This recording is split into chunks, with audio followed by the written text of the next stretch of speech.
Hello and welcome to The Ripple Impact, the podcast where we dive into those fascinating, unexpected ripples that change everything in business and in life. Today, I'm absolutely thrilled to be joined by Philippa White. She is the founder and CEO of the International Exchange, a leadership facilitator, global thinker, international best-selling author of Return on Humanity, and a recognized authority on human-centered leadership. For over 20 years, Philippa has been helping some of the world's biggest companies unlock the competitive power of connection, purpose, and innovation. Her story takes us from South Africa to Canada to London and now the northeast coast of Brazil via a deeply personal, catalytic moment that sparked a lifelong mission to create more conscious and human leaders. Philippa's life and work has taken her across continents, and along the way, she's developed an approach that moves beyond inspiration to tackle businesses' toughest challenges, from disengagement to resistance of change, all by putting humanity at the heart of leadership. She's reshaping how we think, how businesses think, how leaders grow, and how to live with purpose.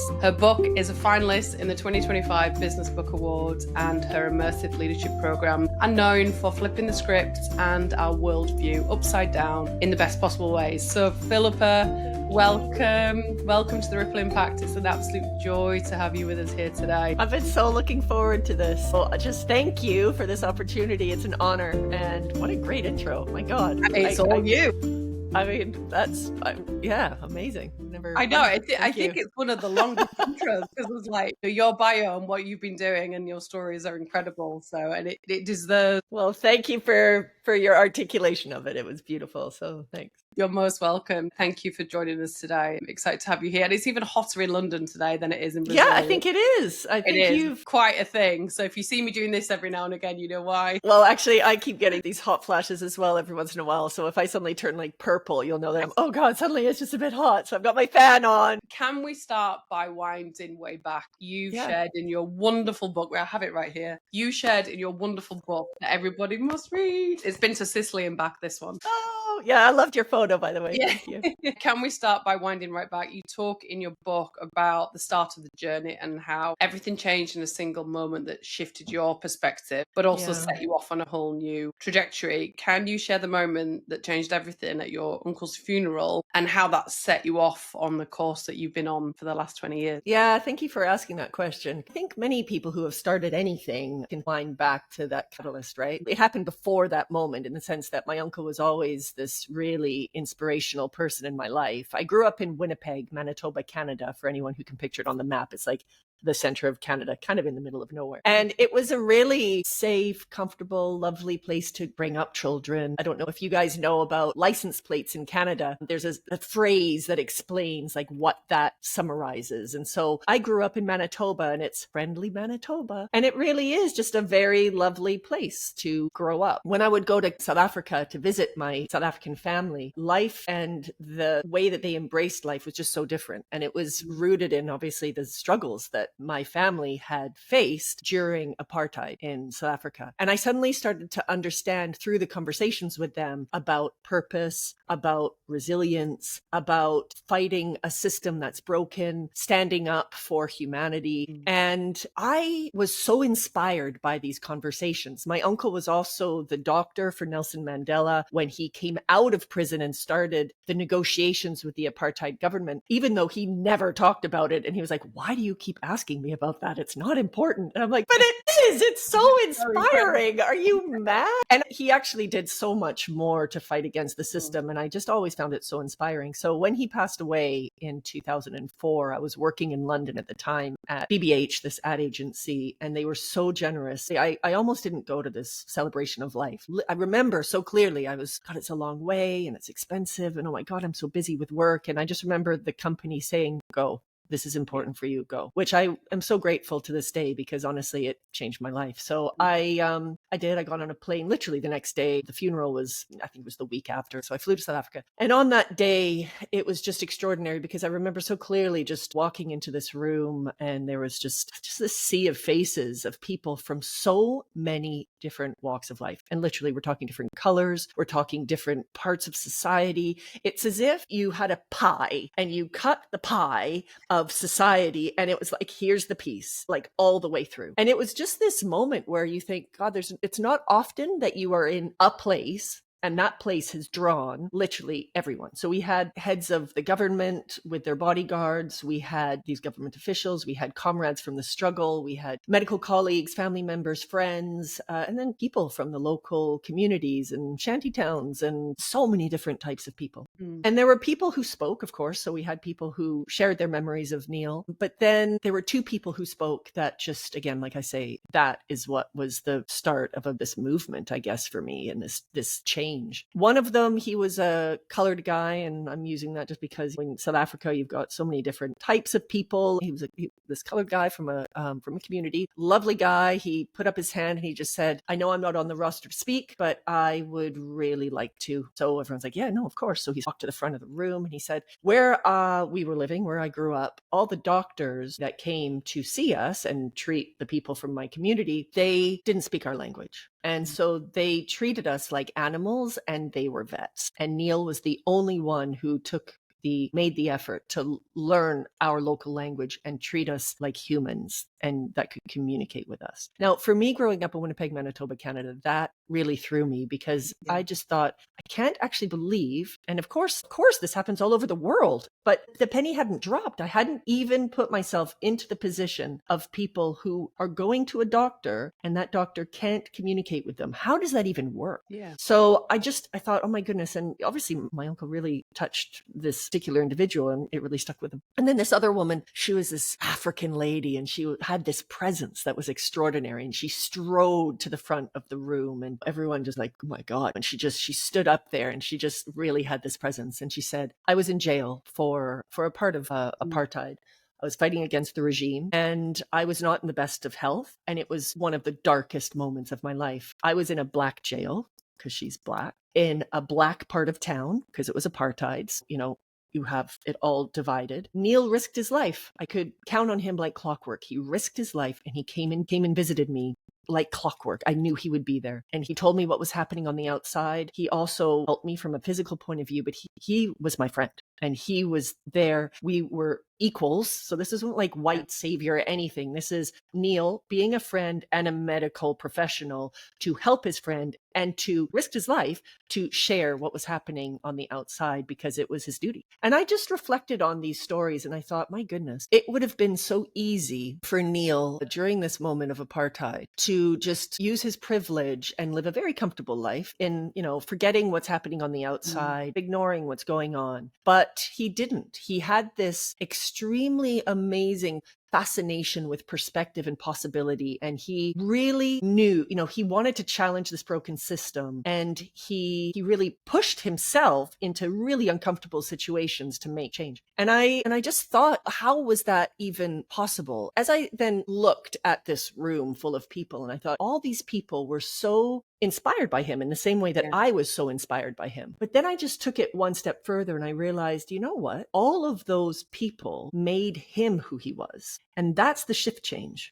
So like I say, he could have just lived in this bubble, the safe bubble, and just business as usual, but he didn't. He bridged those boundaries and stepped into situations that then expanded his personal circle and got him in front of people with such different backgrounds. And it got me reflecting on my world in advertising, working in London. We are going to the same places after work. We're having beers with the same sorts of people. We're surrounded by the same sorts of people from similar backgrounds, similar universities, having the same sorts of conversations, going to the same sorts of places on holiday, which all makes sense because at the end of the day, life is busy. It's really lovely to hang out with people. We all do it. We're all guilty of it. But if we're expected to challenge broken systems and build brands and lead teams and expect people to want to buy into what we're supporting and have those inspirational ideas and be innovative, if you're just doing the same thing all the time, surrounded by the same sorts of people, how is that possible? And how are you going to have that empathy and that cultural intelligence and that flexibility and that resilience if you're not challenging yourself and having conversations with people who are different?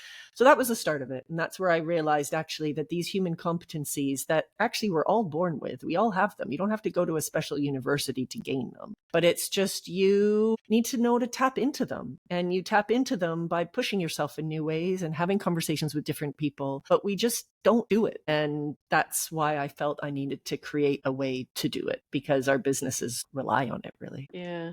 And it struck me reading the book that the compassion and the empathy was just in him. And that's just what he was always going to do. It's like not someone didn't tell him to do it. It was just what he felt was right, with such humility and such humbleness as well. Like, didn't talk about it, didn't talk about Nelson Mandela. It was just his job. And of course he would be there. And of course he would do the right thing.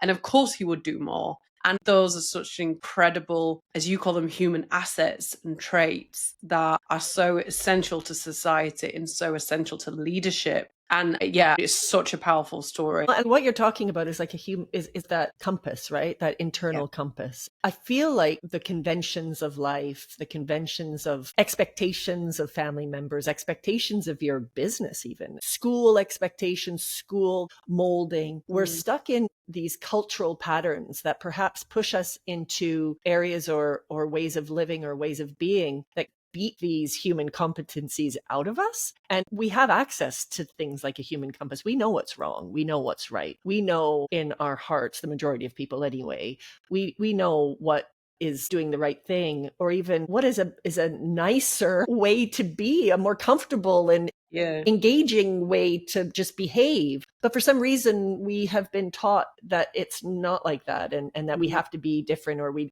don't tap into that, or don't follow your values, or don't follow your inner compass. What I tried to do with the book is to just give people permission and just say, actually, not only it's okay to tap into this, it's actually better. And it's actually more, if you want to use the word competitive, but you get better returns on just your daily life and your interpersonal relationships. And when I say return, I'm not talking even financial. I'm talking about it is just better. It's just more, fun and nice and engaging. Better for the but world. then And it's employees and customers. Exactly. But then if you do take it into the business world, it is proven that the more that people tap into these human competencies, if you want to go down the business profit and return point of view, there is a return on that too. Yeah. And it's proven. Yeah. What was it about your uncle's story that stayed with you the most? Ooh, that's a nice question. Well, actually, I have to say, throughout this whole process, I was talking to my aunt, because he obviously has passed away, and I've grown up with these stories, and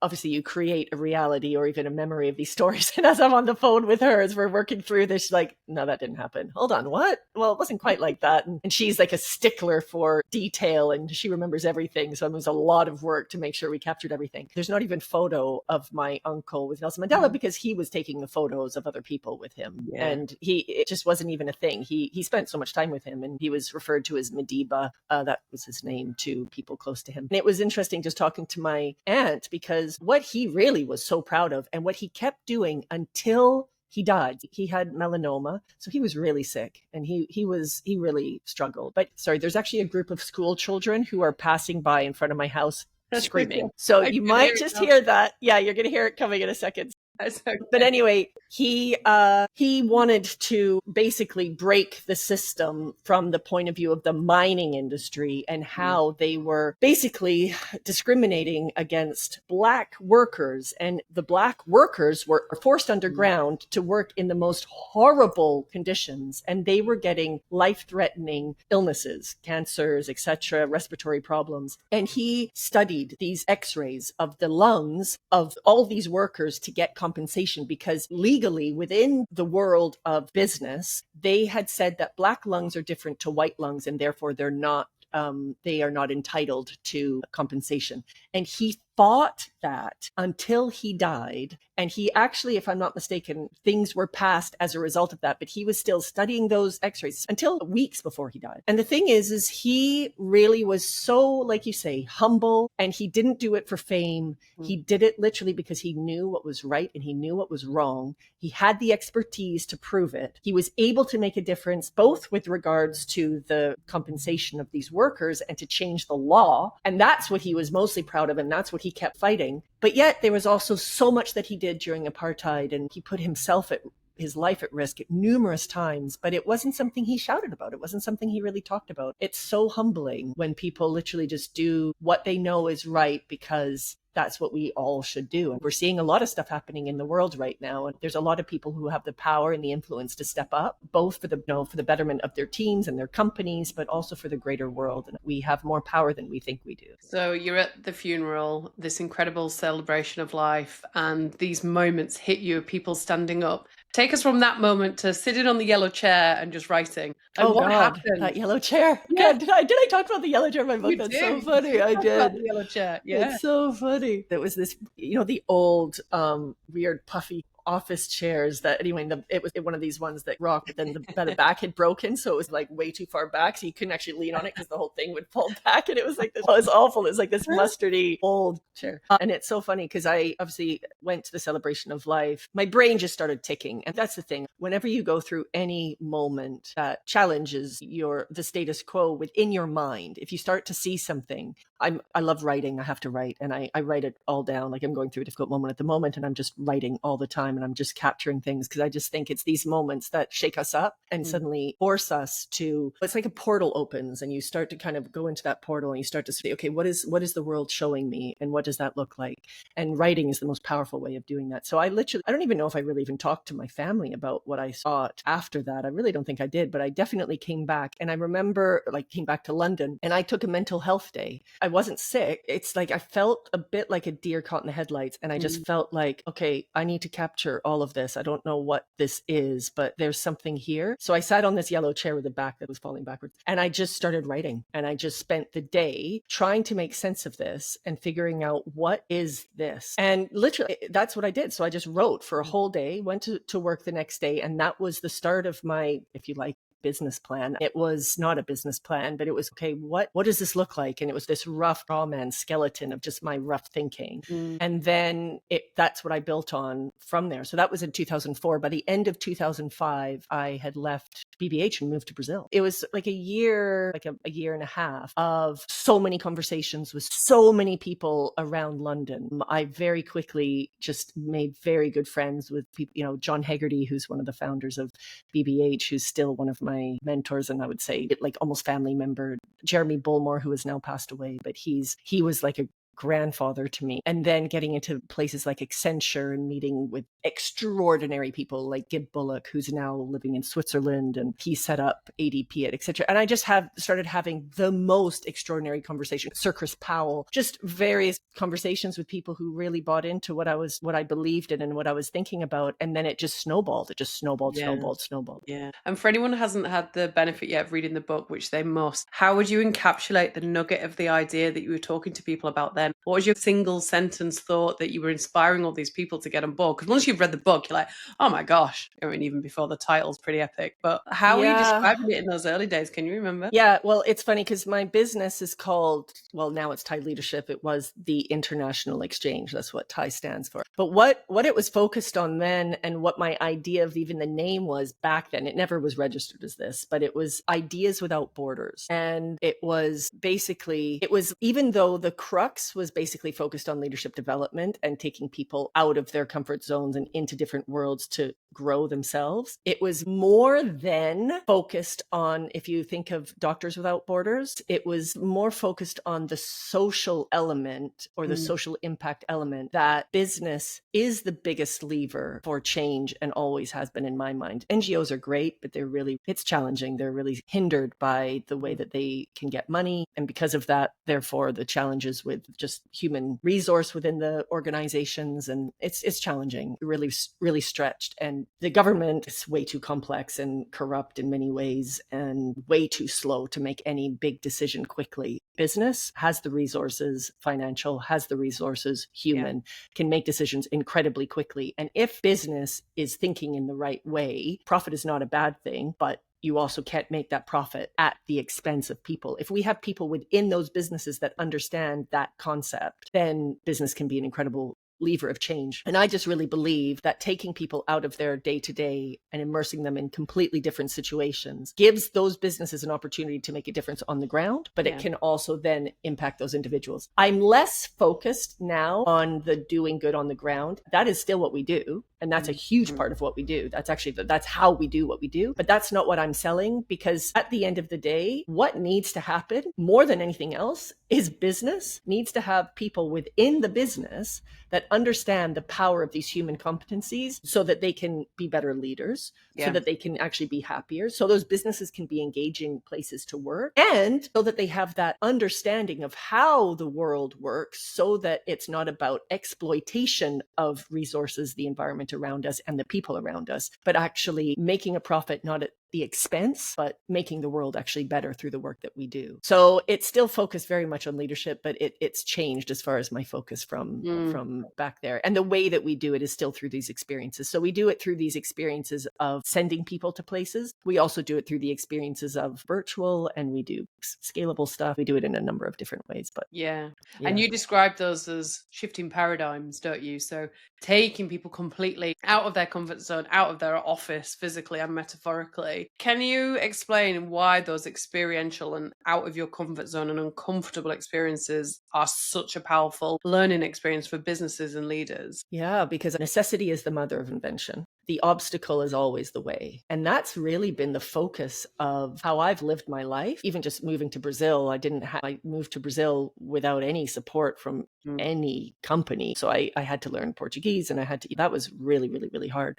And I've been here now for 20 years, but set up a company, cross borders, it's insane. I don't even know how I did that. But what is amazing is when you do suddenly put yourself into a situation that is hard, and it changes your paradigm. You're suddenly bridging borders in a way that suddenly forces you to think in different ways. You suddenly find parts of you that you didn't even know existed. And one, it helps you see how the world works in different ways, but it also sees your potential, and it shows you just what you're capable of. And now more than ever, we need people who don't just suddenly crumble when times just get a little bit difficult, or when suddenly something has suddenly crept up and challenged them in a different way, and oh my God, I can't do this. And so without question, when you take people into a different context, they see themselves from a different point of view. They see the world from a different point of view. These portals open up, and that's the only way that I can express it. You suddenly have these portals, and they suddenly realize, oh my God, I've suddenly got all of these ideas, and I have almost no money, but I can suddenly make so much happen in such a short amount of time. And I think constraint are one of the biggest drivers of leadership, actually. When you're stuck with limited financial support, limited human resources, limited knowledge of a place, and you make something amazing happen, it really is extraordinary how that then injects people with confidence, with insights, new thinking, and more than ever, that understanding of just what they're capable of and that resilience. And so we see that literally every time that we do a project that involves a challenge that they need to solve in a completely different part of the world, be it virtually or immersive. So we've got somebody arriving in Brazil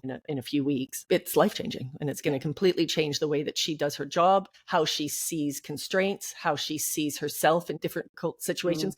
She will involve herself in conversations around the business in a completely different way, because she's had an opportunity to step into different roles that she wouldn't normally have been able to step into in order to solve whatever this challenge. And that's what we need more than ever now in business, really, isn't it? Exposing people to environments that really challenge them and their points of view, and shapes them and makes them better human leaders and better humans, let alone better leaders. humans. Yeah, back to that inner compass, right? Yeah. And there's 3 pillars that I talk about in the book, and I do think are really important when we're talking about being able to tap into our human competencies and what that looks like. One is from a self-awareness point of view. So it's my purpose, my abilities, what makes me shine, what am I really good at, what am I not really good at. So it's really understanding who you are so that you can live your life with intention. That changes everything. If you can do that, your role is going to be very specific based on what makes you happy, etc. It makes you happy, probably a better leader, people around you, etc. The second one is interdependence. So it's understanding the concept of we cannot make decisions in a vacuum. We need other people. The world is so complex, and we've got all these intractable problems. It would be crazy to think that there's one division or one person or one country or one company or one sector that has the answers. And so we need to understand that power of collaboration, of bringing in other voices, of being self-aware enough to be vulnerable, to say that I don't know, to bring in those voices. So, I mean, they all overlap with one another. And then the other one is interconnectedness. And so it's understanding cause and effect. It's understanding we are all connected. What I do here can impact you there. If you are stuck in a bubble, doing the same thing all the time, surrounded by the same sorts of people, the same sorts of challenges, and don't have that concept of those ripples, then you can't be an effective leader. What the power of taking people into different situations, like what we do with Ty, is it forces them to understand their self-awareness. It helps them understand that they genuinely don't know, and they need to ask perhaps even street kids opinions about things so that they can actually find a solution. And they have to be able to have that vulnerability to be able to be like, I need help. I don't know until I have these conversations. But then it's also that strength of these types of experiences have such a ripple on when they go back and they suddenly realize how the world is so interconnected. And the fact that they're in the UK doesn't take away from the fact that in some way we are connected to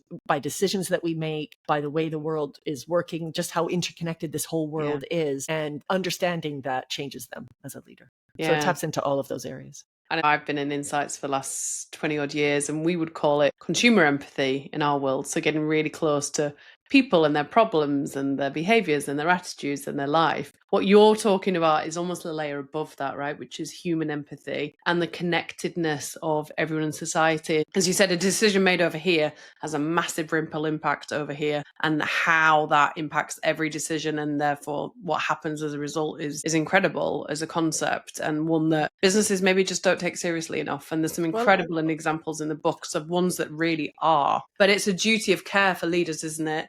To be building for the next generation, but also protecting the world they live in and therefore the people within it.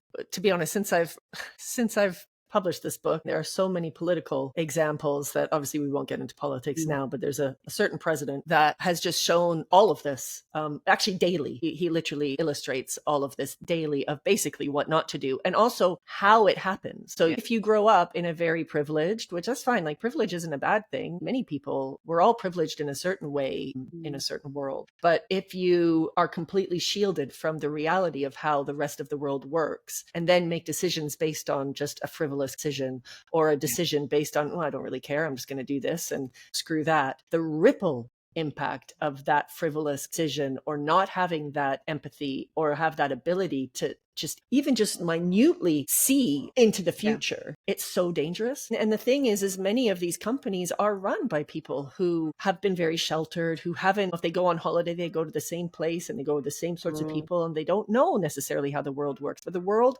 has changed so much that we need to have access. We need to know these intricate details. And it's these types of experiences that really force people out of their world to be able to have access to them. Yeah. And I love the idea of it being experiential moment for these colleagues and the people that work with Ty, because we do something similar. You can read something in a report, right? But it's only going to get surface level. If you can experience it, and the lovely analogy of can you walk in that person's shoes? Can you feel it? Can you experience? Can you touch it? Can you smell it? Can you taste it? Can you actually be there and see the reality of what's happening? Is going to be so much more powerful than anything you're ever going to read in a document. Totally. And the thing is, it's only when you viscerally feel something that you actually have that shift change. I mean, we all know those experiences. I use the example in the book. My daughter was learning science. I was trying to explain to her dilution. And we're reading these definitions and like concentration and dilution. So I was like, oh, okay, hold on a second. And this is obviously why experiments and why actual seeing it and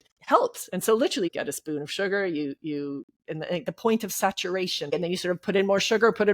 It's like, oh, okay, now I see in 3 seconds, but it's just like, that's it. So if we take that to a much grander example of vulnerability, you can say to someone, be empathetic or the power of being more vulnerable. But it's really hard for people to understand the power of being more vulnerable until they actually have to be vulnerable. Yeah. And so I've had so many people on a Thai program, and we're talking really, really, really senior individuals. And like, hey, I know we get it. And I say, okay, it's really important that you say that you don't know. It's really important to speak to the beneficiaries or the users of these organizations or the people from the communities to properly understand the reality on the ground. It's impossible coming from one place and then going to another and just assuming it's impossible. So you need to ask. And then we get to a point usually about a week and a half into these experiences. And then I've had tears. I've had like full on conversations with people who are really, really, really senior, and they're just completely out of sorts. And they're like, we have the presentation in a couple of days and I still haven't cracked it. I still just don't know the answer. And then as I'm talking through with them, we get to, but have you said you don't know?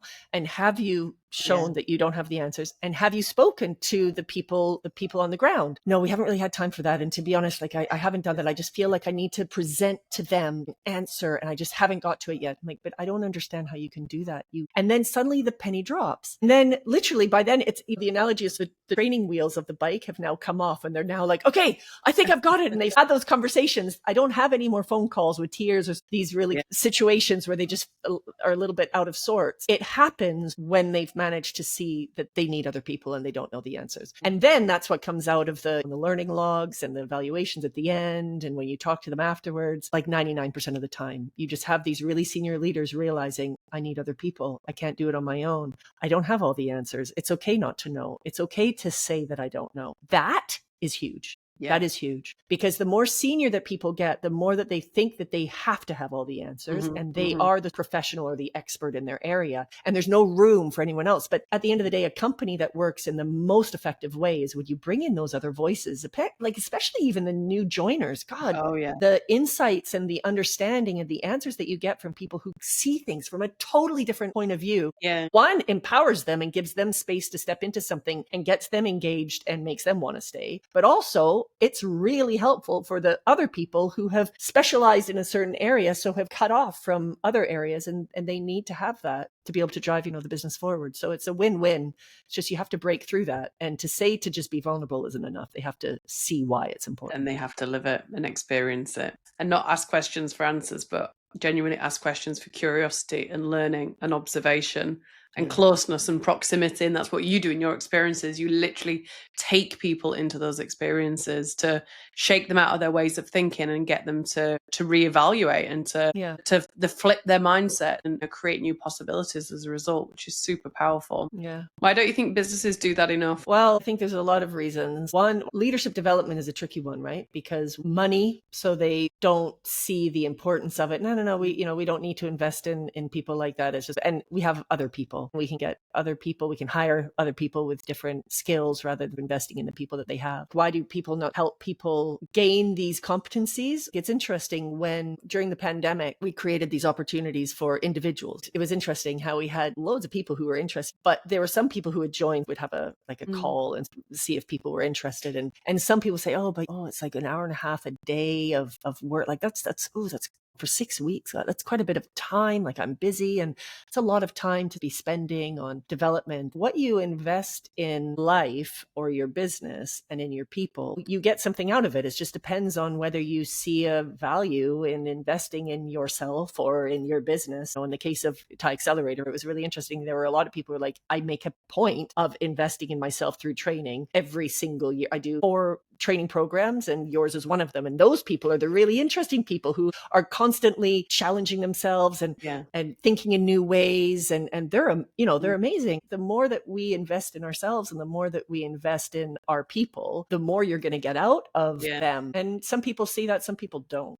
But I do really believe that theory is important and there's a place for it for sure. It's finding that balance. So you need to have a bit of the theory, but experiential learning is really, really, really important because it turns that theory into practice and it's taking people out of the day-to-day to be able to make sense of that. It's important. And how would you describe the ripple impact of human leadership? Ooh, that's a really nice question. It's infectious, right? So I think it was Anne Frank that made her quote was, happy people make other people happy. Now, this isn't about being happy. It's not about being nice. Those are all really fluffy words that the hard-nosed business people are like, but that translates into engagement, actually. And so if you have a leader who is not in the right role because it's not actually tapping into what they're good at, it therefore makes them really unhappy because they just feel stuck in a role making a certain amount of money, but they're not happy. Therefore, the environment around them probably isn't going to be psychologically safe. Then the team is probably not really that engaged and they're just there because they have to, or if it's money that they're making. And that is actually really expensive. In fact, people that are not engaged in their work cost the US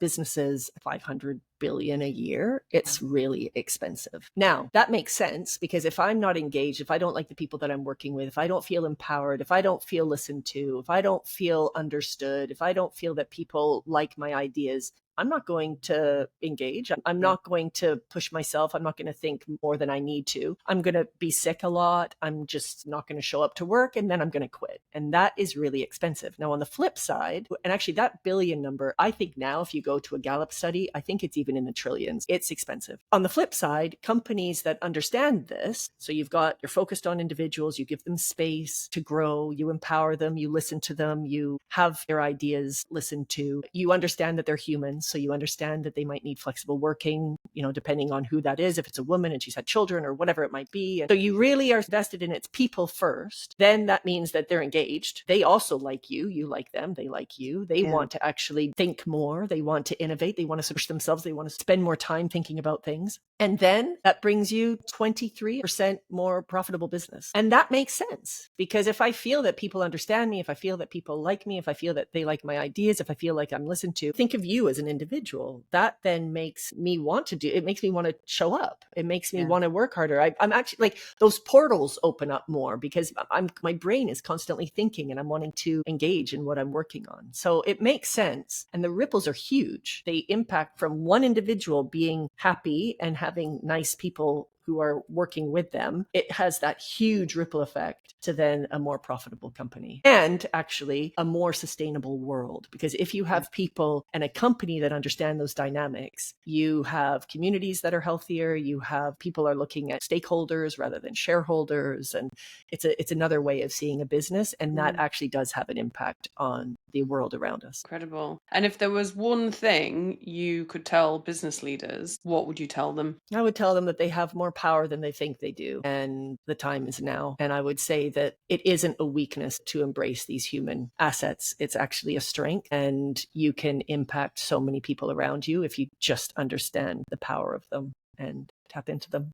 And you can make a difference around you. I think what's really unfortunate and strange, and I don't know how this has happened, but a lot of what you call human assets and traits have become almost soft skills that are therefore discouraged and not really taken seriously. And vulnerability. I call them like the critical skills and the power skills. Exactly. Yeah. But actually a lot of the skills that you've mentioned, compassion and empathy and vulnerability, are not what people are measured on, evaluated on.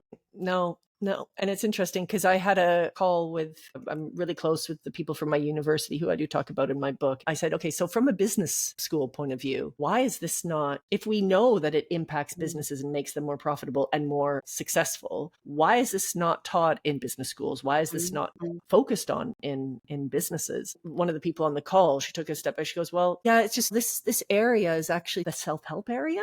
And I said, that's the problem. Do we not see this as a huge disconnect? How is that then that it's up to the individual workers then to focus on the competencies from a self-help point of view when actually it is fundamentally more competitive for these individuals within businesses to have these competencies? Yeah. So is it not the business's responsibility? And I do want to make a shout out to Next 15 and Sam Theobald, who's the chief people officer. I talk about her in my book. She is a huge supporter of People First. We have co-developed programs for Next 15 where self-awareness is at the forefront of what we're talking about. Because for exactly this reason, this should be something that should be heroed in businesses, and it needs to be the focus of, amongst other things, but self-awareness is a big go-to area for her. Not enough people are focused on it. And actually it makes a huge difference to businesses if people are in touch with that. And if we had metrics like financial metrics in terms of reporting and measuring, and analysts' obsession with financial metrics, can you imagine if the same level of importance of financial metrics was given to people metrics and compassion and empathy and self-awareness and understanding? How different would things be if it was as important as the bottom line or the top line, or how businesses are measured? The sustainability is starting in terms of measurements of sustainability in organizations, but in terms of people impact, planet impact, what about people impact? And I'm just not sure we're doing enough. I think we need to create, no, we're not. And we need to start creating a list of the companies that actually get this. Yeah. And because that's perhaps when things start to change, when it's so obvious the kinds of places that people are looking to work at, what they're not willing to put up with anymore. Yeah. Even when the economy is down, I know loads of people who are looking for jobs and actually have got jobs, and they like, even though the economy's down, I'm not going to work for anyone, just, anywhere. I'm very, very specific about the opportunity that I'm looking for. Yeah. And it is absolutely, without question, focused on this area. And the tide is changing. And I hope that people start to recognize the importance of it. And talking about the tide changing, what one ripple impact would you want to be felt in 10 years from now from your work? Exactly what we've just said right now. So what would be incredible? We've got a list of companies that have embraced this, where it is a culture of, we understand the impact of human assets. We know that it makes our business better. We are focused, of course, it's not about losing money, but it's not actually focused on the shareholder. And therefore, at all costs, we need to do whatever it takes, be it exploitation of people, exploitation of countries, exploitation of resources and the environment. No. It's business that is considered, that is out there doing what it should be doing. It has a very clear purpose, and it is considering all the stakeholders in that to be able to make that possible. And there's a list of the companies, and it's growing. And that, I would love to write a book on those companies. Amazing. That would be fantastic. So the question that we ask everyone at the end of the Ripple Impact is, what advice would you give to aspiring wave makers? I love the word wave maker. That's so nice. I would just say we all have this special essence, if we want to call it purpose. It's such an overused word. But so many of us, even if you haven't quite discovered whatever that purpose is, but you're a wave maker and you like, I'm onto something. I know what makes me shine. I know what gets me excited. I know what I'm really good at. Tap into that. You have more power than you think you do. And the time is now. Jump before you're ready. And I just really, really don't believe that you have to have it all perfectly mapped out and you know exactly what it's going to look like, because it's going to change. Whatever it is that you're wanting to do, it inevitably is going to change. But if you have even just the slightest idea of what you want to make happen, don't just talk about it, do it. And the world needs more people who can even just have that desire to tap into what they have and be that wave maker. Amazing.